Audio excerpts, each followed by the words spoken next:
not. Anubhuya, experiencing. Na, not. Janati, knows. Puman, a person. Vishya tikshnatam, the sharpness of material enjoyment. Nirvidyate, becomes aloof. Aloof means detached, for those who don't know. Swayam, himself. Tasmat, from that. Natata, not like that. Vinadihi, whose intelligence is changed. Parahai, by others. So in translation, material enjoyment is indeed the cause of all unhappiness, but one cannot give it up unless one has personally experienced how much suffering it is. Therefore, one should be allowed to remain in so-called material enjoyment while simultaneously advancing in knowledge to experience the misery of this false material happiness. Then, without help from others, one will find material enjoyment detestable. Those whose minds are changed by others do not become as renounced as those who have personal experience. Interesting. So, purport by His Divine Grace, Srila Prabhupada Ki Jai. It is said that unless a woman becomes pregnant, she cannot understand the trouble of giving birth to a child. Manjaki abhujive prasava vadana. The word mondya means a sterile woman. Such a woman cannot give birth to a child. How then can she perceive the pain of delivery? According to the philosophy of Prajapati Doksha, a woman should first become pregnant and then experience the pain of childbirth. Then if she is intelligent, she will not want to be pregnant again. Actually, however, this is not a fact.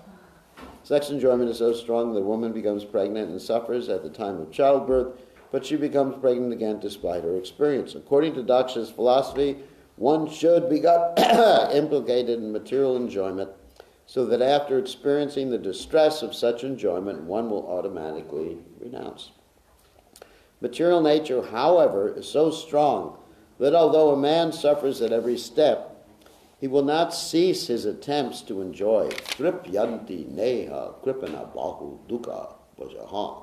Under the circumstances, unless one gets the association of a devotee like Narada Muni or his servant in the disciplic succession, one's dormant spirit of renunciation cannot be awakened.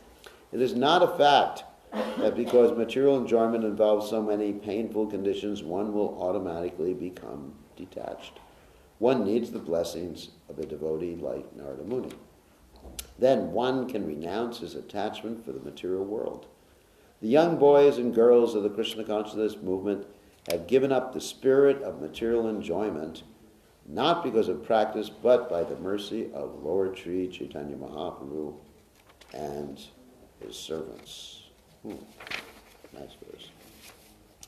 Nanabhuyana janati puman vishaya dakshnatam nividyate swayam tasman natatabina dipadahai. Om ganati madanda sha gananjana shalakaya chakshura meditam yena tasmai shigadave maha.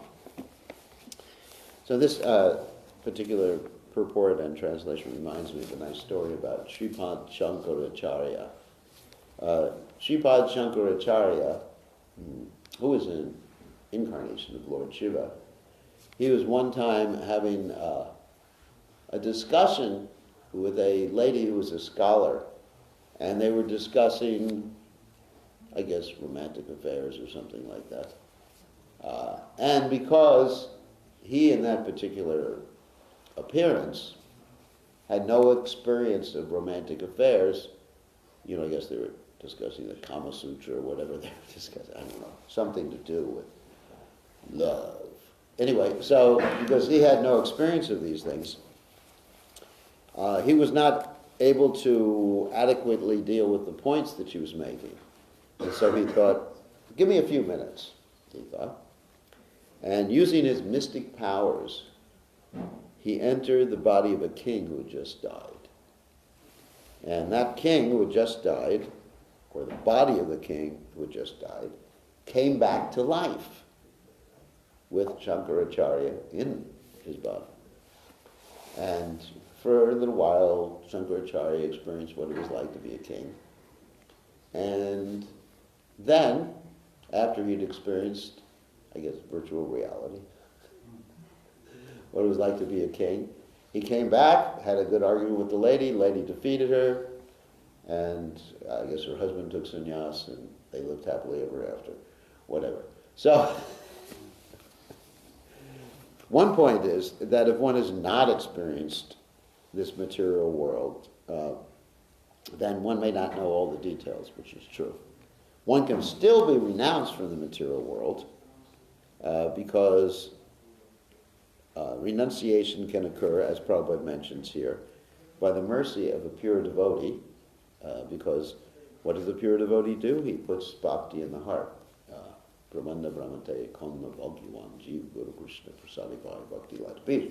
We are wandering around all these different universes or bodies, and finally we come in contact with a pure devotee. He puts the creeper seed of devotion in our hearts, and by that creeper seed of devotion we become so much in love with Krishna, then automatically renunciation arises. Just like you see, when people are in love, isn't it? They renounce from everything else. I'm not saying that they're renounced from the material world. They're renounced from everything else, even from common sense. They're in love. So I'm not saying devotees should be renounced from common sense. That's pretty stupid. Prabhupada said it's a brain-giving movement. So, in other words, it's not necessary to experience everything. But sometimes one needs to have somewhat of a glimpse of experience. And I'll tell another story that's a famous story of Narada Muni and another one of his disciples. And this particular story is the story of Magrari, the hunter. So Magrari the hunter was quite a bad hunter. I mean, he was half killing animals instead of fully killing them. And he would just take his jollies from watching them squirm. You know, just like if there was a trap or something like that, you know, like the spring traps. I don't know if you've seen that, but that's how they used to catch bears and things like that. So it's a trap. It's like a Jaws, and if someone steps in the trap, it goes like a Venus flytrap. Anyone seen a Venus flytrap here? That's a plant that eats animals. Yuck. A vulture plant. So anyway, he used to have all these devices out there somehow or other, and they were capturing the animals. The animals were caught by their legs, and they were squirming, and he used to take joy in that. And so what happened is that Narada Muni saw these animals and he freed them, and the hunter got really upset with him. Why have you done such a thing? And Narada Muni says, you know, I understand, you know, you're killing animals or eating meat and everything like that, but why don't you just fully kill them? And the hunter said, that's the way my papa taught me. It's been our family disciplic succession for many generations. We've been half killing, and that's how we enjoy life. You know, people in the mode of ignorance can enjoy all sorts of stupid things. Ooh. Even sometimes there's music in the mode of ignorance. There was one musician who would bite off the head of a chicken. You heard about this before? I don't want to know his name. Don't mention it. It's not probably. So he'd bite off the head of a chicken during a musical concert and spit it out. Other musicians, of course Dharma knows all these musicians. Other musicians would take the guitar and smash the guitar after. Yeah. You know, a guitar was worth probably 10,000 euros or something like that. These were... You're right. I so much, I feel like you also. You loved him. Yes, I love him. See, Krishna saved you. Because you would have been like that too, you know. taking your synthesizer and smashing it out at every concert. So anyway, so Narada Muni asked him that, and he explained this is the disciplic succession, and then Narada Muni sort of gave him a preview, rather than just preaching to him and telling him, this is nonsense, karma, blah, blah, blah, blah, blah. He didn't do that. Because, certain people you just can't preach. You have to do the argumentum ad baculum. Argumentum ad baculum means sometimes like a punishment or some experience, so they go, oh no. So what happens is Narada Muni, to put it in a modern context, he put some virtual reality glasses on the guy. Not really. But he gave the person a vision, a spurti, of what would happen in the future. And the animals were attacking him to eat him. Every animal that he had killed. And he thought, oh my God. So he wasn't ready for philosophy, obviously. But practical philosophy, sometimes people need a PowerPoint or something, or practical experience, or something to convince them, But you can't convince people simply by philosophy. Most people know. They need some experience to be convinced, right? So he said, oh my God. He said, what should I do now? Narada Muni said, give up your hunting. He said, how am I going to eat? And Narada Muni said, don't worry, I'll take care of it. Just sit down on the banks of the river with your wife in front of a tulsi plant and chant the holy name. And so he did that, and then people brought so much foodstuffs for him that because they recognized him as a great saint, And later on, when Narada Muni went to visit him, the story goes that he ran to see his Guru Maharaj, and he was like hopping from one place to another. It wasn't a kirtan. It was just hopping, doing the hop, hop, hop. So then Narada Muni said, why are you hopping? He said, there's ants here. I don't want to step on an ant. So by chanting the holy names, not only did he become detached, and of course he had to have his experience too, which is interesting. It wasn't just, take up devotional service, karma's coming, the Yamaraj is coming to take you away, the Yamaraj is coming to take you away, like the song. There's a song like that. You've heard of that song?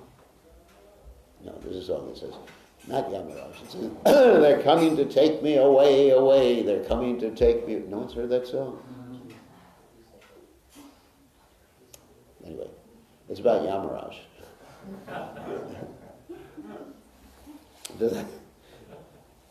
Just like we have one Sankirtan devotee, very nice lady, and she used to distribute books in the airport, and sometimes she would distribute books to people who worked in the place where you take dead bodies. Prepare the dead bodies. Sometimes someone dies and you have to just prepare the body so it have a smile on it. And then you go into the funeral home and you just look, wow, he looks like he could just jump out of the coffin. Coffin is like the bed that the body's in anyway. So, I remember going to see my father's funeral. I said, Dad, are you there? Because they prepare the bodies like that. And so what happened is she asked they're called morticians. Like, mort means death. Muerte. Anyone knows Spanish? Muerte means death. Mort, that's from Latin, of course. Morticians. Would you have a word in Slovenian for those people? What do you call them? No? You don't have? Oh, okay. So now you learn a new word. So anyway, so she asked them, what do people look like when they're dying, after they've died? What is the expression on their face? And they said, very peaceful. And she said, well, tell me, what did they look like 20 years ago, before they started giving people anesthesia before they die? You understand, nowadays, of course, before you die, they fill you up with morphine. And she said, do they look like that? And then the mortician started to shake. And they said, yes, you're right. Because it's Yamaraj. Anyways, you get a good scare from Yamaraj.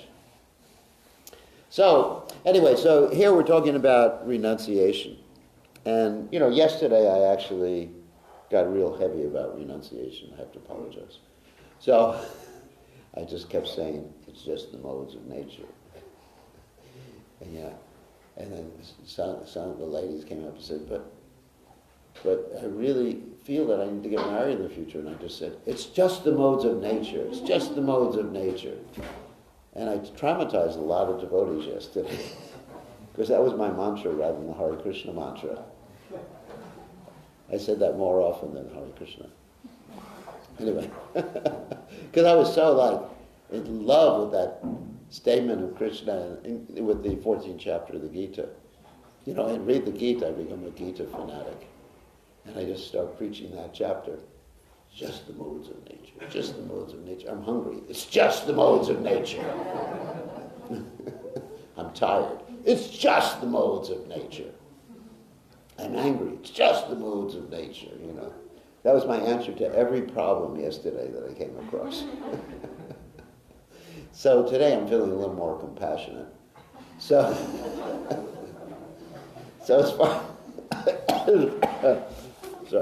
as far as renunciation is concerned, first of all, there's different varnas. Some people are naturally in the mode of goodness, some people are naturally in the mode of passion, some people are naturally in the mode of ignorance, and some are mixed, like Vaishyas. In addition to that, there's different stages of consciousness. I don't know if any of you have heard about this before, but there's the pranamoya, the anamoya platform, right? And then you have the manamoya, the jnanamoya, the vijnanamoya, and anandamoya. I mean, there's different lists given. Sometimes they eliminate the vijnanamoya or the manamoya in different lists I've read. But anyway, I'm giving you the full list. So there's different stages of consciousness that people are at. And also, people have different basic needs. I mean, I'll give you an example. Just like, for example, if you're very tired, you haven't slept because there was a big festival last night, and you got to sleep after cleaning up at 1 o'clock in the morning, and the temple president made you wake up at 3 o'clock. And you're tired, and probably grouchy too. You know what grouchy means? Grouchy means that every time someone says something to you, you're ready to bite their head off. That's the definition of grouchy. I said, can you pass the salt? Yeah! Prabhu. So... Oh my God. You ever run into people like that? I have. Every day.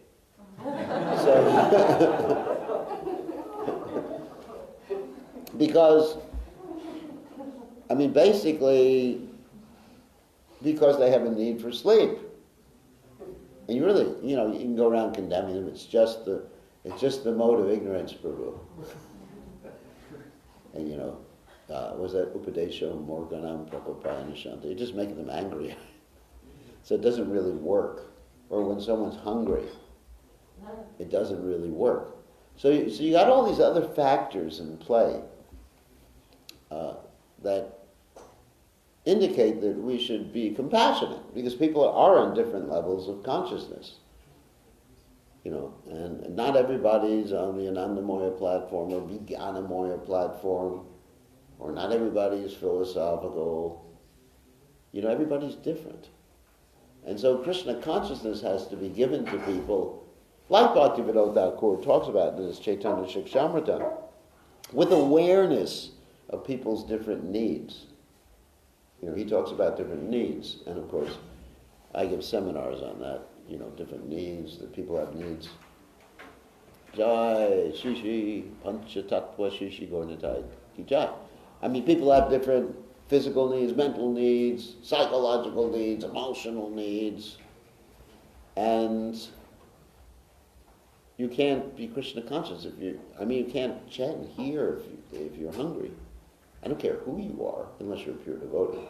If you're the 6 Goswamis of Vrindavan, 1 pat of butter every 2 days, great. But if you ask me to do it, first of all, I'm a vegan, so a pat of butter wouldn't even work. You have to be a pat of broccoli or something like that every 2 days. So if you ask me to do it, it's not going to work. I'm just going to be disturbed. I'm just practically. Of course, Prabhupada's on the highest platform. But Prabhupada set an example for us. One time they were trying to feed Prabhupada very simple food for his health. Like boiled food. And, and devotees were doing that out of concern for Prabhupada's health. And Prabhupada commented, let the starvation committee go to hell. It's not that he was cursing people, you should go to hell because you're feeding me healthy food. Sometimes healthy food means for people sometimes tasteless, stuff like that, but it's not necessarily true like that. Anyway, so we have to recognize when dealing with people their basic needs. This is one thing is about as far as how we apply it to ourselves. We have to be aware of our basic needs, and especially being compassionate to other people. You can't impose, let's say if you're on a more renounced platform, you're on the Anandamoya platform, you can't impose on people and force people up to that platform, or else they'll just bloop. They'll just explode at a certain point and just go down to whatever needs they have. Ultimately, they'll seek out their needs. So it's important for us to be very compassionate. And of course, these particular individuals, the Sabalasvas, Haryasvas, they actually were on a higher platform of knowledge, realization, and basically had transcended the Anamoya, the Manamoya, the Pranamoya. I'll explain what those platforms are. Actually, I should explain what those platforms are before I start just talking, throwing out names at you. So Pranamoya basically means to be not a yogi, just concerned with prana. It means just the bodily symptoms, the feelings in the body, the touch. Just like I told a devotee the other day, I'm going to buy them a teddy bear, one of these stuffed animals, so they can touch it and feel good. So anyway,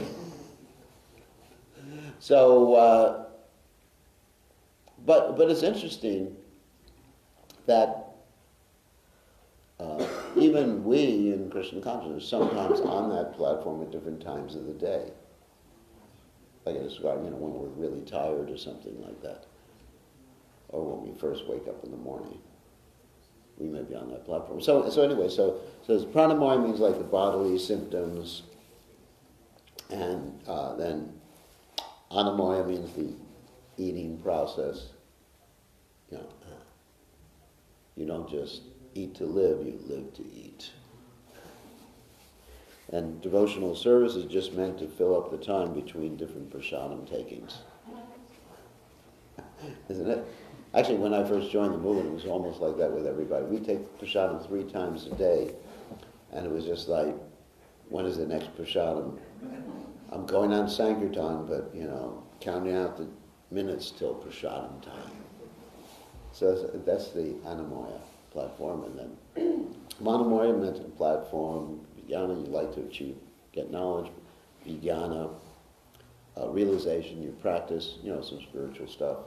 And then Anandamoya means basically you're just experiencing ecstasy, and then you're aloof from everything else. So even like with I would think that dealing with children, that too often the parents try, if they're Krishna conscious or thinking they're Krishna conscious, they too often don't understand the child is just on the Anamoya platform or the Manamoya platform. Just like, yesterday there was a child in the class, a little baby, and he was going, ah! And I was thinking, why is he in such maya? But he may be a great pure devotee, but somehow or other, in the body, in the situation he's in right now, he's on the, either Anamoya or Pranamoya platform. And then they brought him to my room, and he was just trying to reach out to everything he could see in my room, like on the computer, the offering to the deities.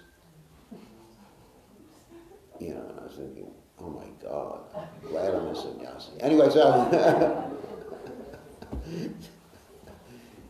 but at the same time, being compassionate, that's the platform he's at. You don't chastise a child for being on that platform. You don't. And so sometimes we chastise devotees or give them guilt trips for being on the platform where they're not ready to transcend that particular platform. We have to deal with them on that platform. Or you deal with a child on that platform. You give them some prasadam, you speak nicely, you're tolerant and everything like that. So, yeah, I just want to apologize for being too heavy in class about yesterday about, it's just the modes. Anyway, and all the poor devotees who left my room crying yesterday after I told them it was just the modes. So, anyway, so compassion must be there. And with that compassion and people's needs being satisfied, they can gradually come up through the modes, through the different stages of consciousness, through their needs, and then ultimately achieve the state of Anandamaya Vyasat. So this is the point I wanted to make. So any questions or comments about this? Yes? What if devotee thinks that is on a higher platform than he actually is, and he's trying to project this on the outside? So how can we then know how to treat that person? Well, that's an interesting question. If a devotee thinks he's in a high, and he's projecting it, this is false pride, of course, or he wants to be accepted or something like that. Devotee needs to have some mentor. That's why we have a nice mentor program. Whether your mentor is directly the spiritual master. What I'm thinking is in the future, we have to have the spiritual masters who are localized. I've talked about that before. So rather than someone just traveling around. The sannyasis can travel around the world, inspiring people and not taking any responsibility. So that's a joke. So, but, and then the gurus could be the local people who are training people up in Krishna consciousness, on a day-to-day basis, taking responsibility. I think that's a better paradigm than the one we have right now. Much better paradigm. So, if you have a local mentor who you have faith in, then the mentor will actually say that, you're just not on that platform yet, right now. And in the Jaiva Dharma, you actually see this in the interactions between Brajanath and Vijay, his uncle, and their spiritual master. How he's gauging their advancement. Of course, they're advancing pretty quickly if you read if you read the Jaiva Dharma. One day he's teaching them the Dashamula, the Dashamula is. And the next day they're talking about their Siddhadeha. It's really accelerated advancement. And I think in many cases, that sort of advancement takes place over many lifetimes. You understand what I mean? I mean, it's Bahunam Janmanamante Ganavamam Prapajate. So, I think we have to be ready also to be patient with people over many lifetimes. We have to be ready to be patient with ourselves over many lifetimes. And, if we have some mentorship, Didati Pratiganati Griyamakhyati Prichati, that's what it means, then we can understand our platform of devotional service and not take to renunciation or too much renunciation prematurely, and be established in the proper varna, the proper ashram, to understand our needs. Just like, I'm very happy being a sannyasi, but it was just by accident I took sannyasi. Not by accident, because I wanted Mahaprasad. But, I was only 28 years old when I took sannyas. That's young. As a kid, I think most of you are over 28 here. And at 28, you don't know what you... it would have been nice to have mentors, who, help facilitate that understanding. And I'm happy I did it. But many people did it, and they later on didn't make it for a variety of reasons. It was my nature. But I'm also aware of other needs I have. For example, like I love to study things. Not only Krishna consciousness, but I love to just study history, philosophy, and science, right, Ananta? We have discussion. I said this the other day, a discussion about science with Ananta, and I was just feeling such ecstasy. I said, oh my God. All the Astasatvika bhavas were manifest in my body, as well as the Vyabhachari bhavas. When we started talking about microbiology and the DNA, I was like, oh. So then I recognized I have some need to use my mind. I guess that's called Vijnanamoya, I hope. Not Manamoya. Anyway, so I had some basic need, and it made me happy. And I was using it in Krishna's service. I wasn't becoming a follower of Richard Dawkins, the biggest nasty atheist in the world. Anyway, so we have to figure out, how to engage our mind too in something that really excites us. And that's how we remain stable. If you just told me every day just to do some simple service. I like doing simple service. I love cleaning the pots in Krishna's kitchen. I love it. But if you ask me to do it all day long, it wouldn't engage my mind. So I don't mind, doing it for an hour a day. But other people, that's their nature. And they do it and they're in ecstasy all day long. And me, I can read about microbiology all day long, and I'm in complete ecstasy and can't sleep at night because I'm shivering in ecstasy. So, and other people like management. We have people in GBC who just they get their teeth into some management. It's just so ecstatic, and I'm sitting there, oh my God. At the GBC meeting, it's like, oh my God, it wasn't for Prabhupada, I wouldn't be doing this. So, there's different natures, and I think we have to recognize and different needs, material needs and spiritual needs, that we have to recognize and situate people properly, and there has to be mentorship to help the devotees. It's really important. Someone who really cares for us, someone who's ministers us, isn't it? That's what a minister is. Minister, actually the word minister means you minister people. And you care for them. And also that's good. Traditionally, that was the sannyasi's role too. They would come and give advice. And because the sannyasis traditionally didn't have any managerial responsibility, it was a different scenario. So, any other questions or comments? Yes?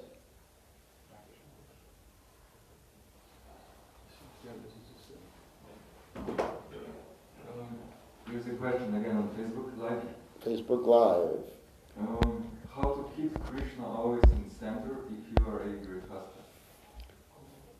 Just keep your wife in the center.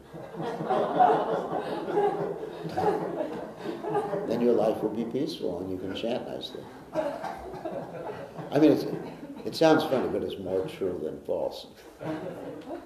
Because if your wife is peaceful, then you will be peaceful. And if your wife... it's true. Isn't it true, ladies? Because if your wife isn't that peaceful, she'll make your life like hell. And then you won't be able to keep a Krishna in this sense. That's one, I mean, it's a joke, but it's true. Okay. So going further into it, just see that you're meant to serve your wife and children to make them, help them facilitate them become Krishna conscious. I don't want to say make them, but facilitate their Krishna consciousness. See them as part and parcel of Krishna. See yourself as a servant of them. And the wife should see herself as a servant to the rest of the family. Everybody should see themselves as a servant. And then once you see things in a Krishna conscious perspective, it doesn't matter where you are. You'll see Krishna everywhere and in everything. We were talking to some devotees last night, younger devotees. They were talking about when they use the word non-devotees, and of course I don't like that word. I said, we should see everyone as a devotee, and we should think of ourselves as, well, manina, manadena. Isn't that? Lord Chaitanya says, Chunadapi sunichana, Torivasi hishnana, manina, manadena, kirtanyas. One should be devoid of false prestige, but how? What is the symptom? What is the methodology? Manadena, offering all respects to others, not just devotees. So if we see ourselves as servants of others in becoming Krishna, helping them become Krishna conscious, then that's the proper attitude in House of Life. And then House of Life, for those who have that particular psychophysical nature, can be very helpful for someone to become Krishna conscious.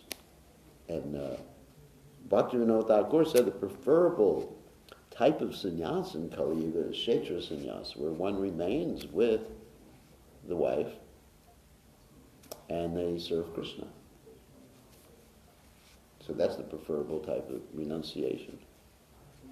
Because, someone actually takes the regular order of sannyas, there's so many tests. I mean, there's false prestige. Everyone calls you Maharaj, great king. Can you imagine that? If you go around, everybody calls you Maharaj, great king, and they're ready to fan you. It's like some Hindi movie where you see this big demon sitting on the throne and all the girls around him with the peacock fans in it. I mean, I was just looking at someone mentioned yesterday some bogus person who's, I'm not going to mention his name, who's very popular here in Europe. He has thousands of followers. So I just wanted to see, what he does so I can become like him. No, so I just wanted to see what he does, because he has all these thousands of followers. He's based in Germany. He's making a temple in Maribor. You may not know about this. I just wanted to see, and I just like... And then of course I read about his legal implications in the United States, why he can't go back because, of sexual abuse charges. Anyway, so that's another issue. But he, obviously. But he's just like, it's a movie star, people worship movie stars. I was just with several movie stars in India. I don't know if anyone here was with me when I was with this very famous movie star. And actually it's funny, he was staying right next to me in Govardhan. And I wanted to see him to give him Prabhupada's book, Bhagavad Gita, book distribution. So his guards were all around, no, you can't go to see him. I'm an American. No, you can't. So I thought, how can I see him? All right. We had one of the girls with us, young girl, attractive girl, so I said, I'll send her over. It's like the story of Rishi Sringa, from the Ramayana. So I sent her over. I'd like to see, his name is Akshay Kumar. You can look him up later on. He's very famous. So she said, I'd like to see him. The guards just let down their guards. She walks in. My guru would like to see you. And so he's like,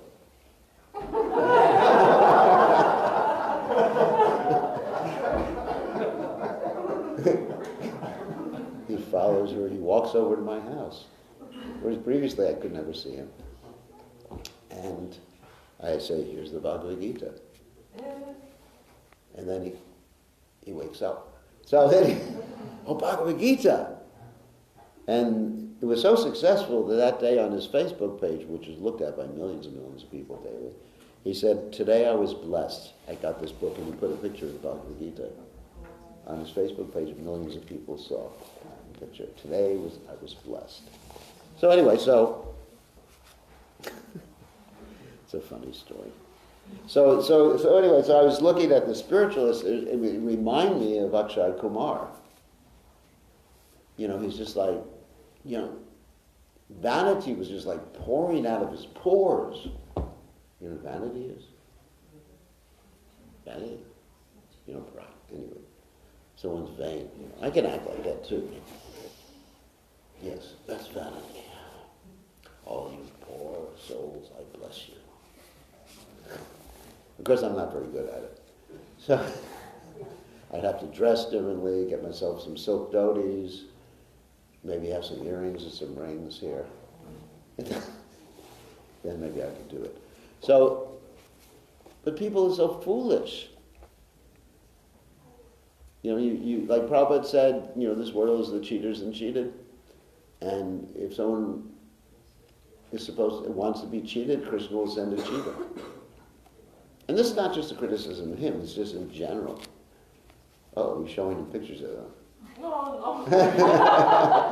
Right in the middle of the class.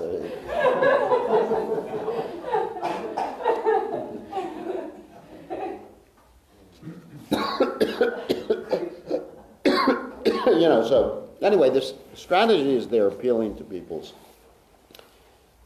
basic animal needs. And it works for them. So, anyway, any other questions? One small question, yeah. So, I will be done. Maharaj, thank you for the lecture. I would like to ask about these consciousness, levels of consciousness. Yes. I remember a bit of one verse from Bhagavad Gita where Krishna says that for the ordinary man, devotee looks like his acting is mundane. Yeah. But in fact he's spiritual acting. So maybe we can see someone that he's acting mundane, but in effect he's on a platform of connection with Krishna. How can we relate to that? Well, you can relate it by what they say, not by what they look like. Really, that's a good question. And some people, you may see their actions like the story of Pudarik Vijayanidhi. He was a great pure devotee of the Lord, and he was acting, just very, like I described, like a dapper gentleman, use an English term. And it was described he was a great devotee. But so Prabhupada said that you can tell the difference between a fool and a devotee by what they say. And then Prabhupada gave the example of the jackal. You may not have heard this story. Once upon a time there was a jackal. Jackal is a wild dog. And the jackal was there's some paint, purple paint or something spilled on the jackal. And he looked really cool. Effulgent, effulgent jackal. I guess it was like glitter paint or something. And so, because he looked really good, and he was just a dog, but he looked good. And they dressed him up, and they put him on the king's throne in the forest. This is a Hitopadesh story. It's not a true story, obviously. Jackals don't talk, and lions don't talk. It's not that I'm saying, oh yeah, there's a talking jackal. So anyway, so they put him on the throne, and normally the king of the forest is the lion, right? Lion King? Anyone seen that movie? Anyway, so Walt Disney movie. So normally he's a lion. So put him on the throne. Everyone was offering obeisance. Please accept my humble obeisances. All glories to you, Jackal Prabhu. So then what happened is that it became dusk. That means the sun went down. And the other jackals at the time of the sun going down, what do? They go, I don't know. I can't imitate a jackal sound. Can anyone do it? No. No. Maybe someone could do it. But in Mayapur, you hear them all the time at night. Jackals, wild dogs. And then that jackal started howling. So as soon as he started howling like a jackal, they understood he is a jackal. And then the lion, who's the natural king, started to recite the Prasadam prayer. Savira Vijaja Jitendra Vahigala. And the jackal became Jackal Prasad. So the moral of the story is you can tell a fool from a real person by what they say. And how they engage people, how they deal with people. I mean, there's other practical things too, not so much how they look. But, it shouldn't be like a movie star. Movie stars, could say this person has so many followers, therefore must be bona fide. No. Movie stars have so many followers. Like I said, I've been with these movie stars. They're surrounded by paparazzi. I was with another one, Vivek Oberoi, and all these girls are surrounding him, hundreds, thousands of girls. And they're all going, ooh. And he's twirling his little mustache, and they're going, oh, like that. And then during the 1960s, we had the cockroaches. No, I know they're the Beatles. But anyway, we had the Beatles, and the auditorium, they have this stadium. You know what a stadium is? A stadium is where, like a football stadium or something, 30,000 people came to see them. Wow. And I like them, I like at least George. So, and I listen to their songs too, I used to. And so 30,000, they were screaming, yelling, yes, George, Ringo, whatever, John, so just numbers don't indicate anything to me. One has to have some intelligence and see how people are being attracted and see for what reason, like that. And just because people are experiencing some material emotions doesn't mean it's spiritual. It means it's, and they may need it. People may need to have some material emotions. I'm not denying people their right. Like I said, I was going to be nicer this morning. So, all right, we have to end because we're leaving this morning. You're all going to be lucky to be not here. You're not, it's just the modes anymore. Anyways, Vishnu, Vishnu, Vishnu. So it was a nice trip here. I really enjoy being here. The devotees are very friendly, jolly, intelligent. The kirtans are nice, and you're all dedicated to His Divine Grace Srila Prabhupada. So it's nice. This is Panchatattva Temple. I was thinking this morning, I'll just tell you one realization I had. I was, during the kirtan, I was, close to the edge of the altar there, and actually I could feel the spiritual energy emanating from Panchatattva. It was just like a tsunami. You know what a tsunami is? No. A tsunami is when you have an earthquake and the ocean produces these gigantic waves that pull the people in and drown them.